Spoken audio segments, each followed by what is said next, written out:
Mega love shoutout. This is your host, Biker X of Christopher Sports TV. For today's vlog, sikat tayo, Rasa Buhabud. Galing dito sa Madinat Khalifa South. Kasama natin si paring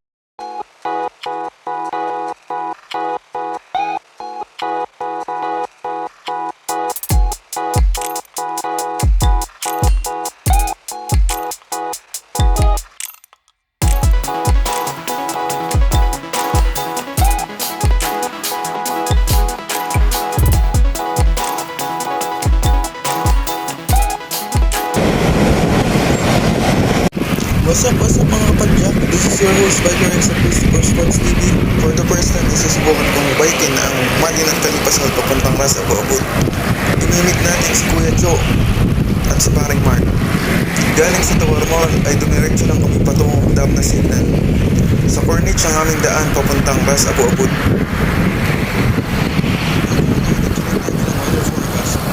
Ayon sa forecast ay maganda ang panahon ngayon. Pero sa simula pa lang ng ride, naramdaman na namin ang malakas na hangin. Parang nagbago ang bigla ang panahon. At mayroong sandstorm na paparating. Dito sa simula ay hindi namin ramdam ang hangin dahil pababa ang daan. Pero tuloy pa rin ang sigat kahit malakas ang hangin.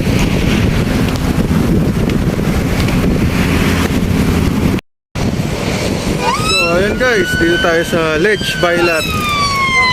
Okay, let's go. Lech Bailat signal puntang Corniche.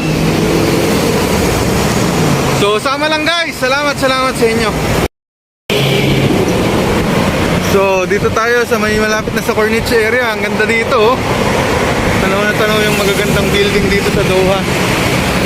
So medyo busy ngayon. Inabutan kami ng rush hour, 6 PM kasi dito. Halos kakalabas lang ng mga empleyado, mga tropa natin.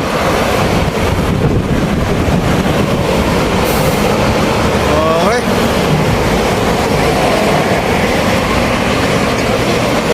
So yun guys, dito na kami, oh. Bike lane punta ng Ras Abu-Abud. So yun, sa likod natin, background natin, oh, mga buildings ng Corniche. So bike lane to, oh. Ayos, yung dalawa natin kasama, si paring Ping tsaka si paring Juno. So yun ang view sa ating gilid. Halos Corniche area na to. Bike check. Boss Mark. Idol Mark Saba. To. Idol Juno to.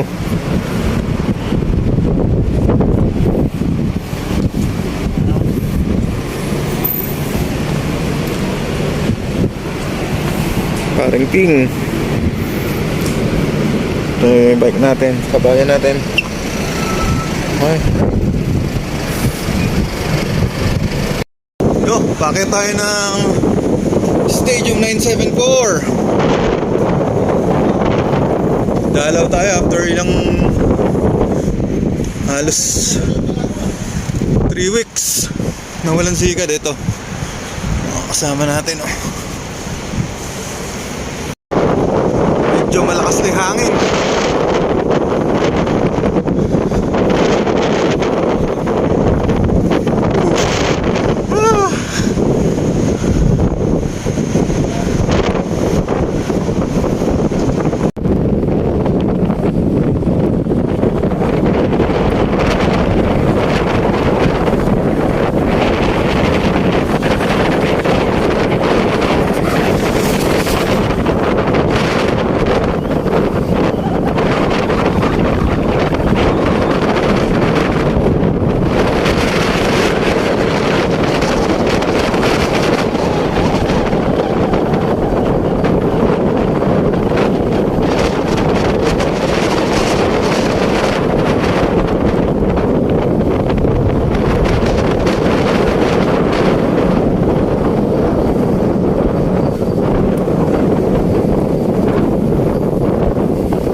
nating puntahan ang Ras Abu Abud Beachfront para masalayan ang isang natatanging istrukturang gawang siling.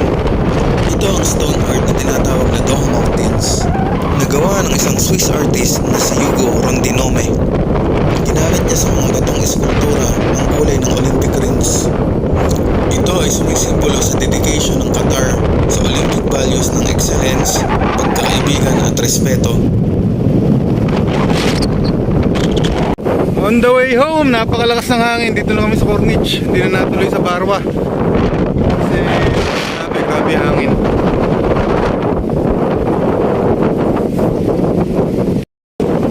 Yan, ating kasama. Si parang Juno na. Iba talagang praktisado.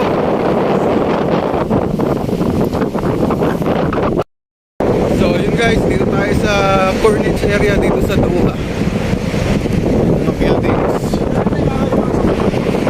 Yung Corniche Road. So, yung dalawa natin tropa, paring Ping, si paring June. Kayang-kaya. Yung ride natin, napakalakas ng hangin. Naiba yung weather forecast. So, yeah, kita naman yung hangin. Pinapagpag yung mga palm tree dito.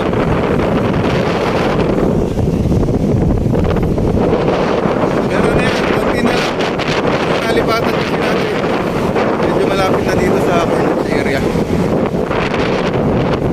So, ayun. Dito tayo nagkasit up kasi uuwi ng ating tarifa.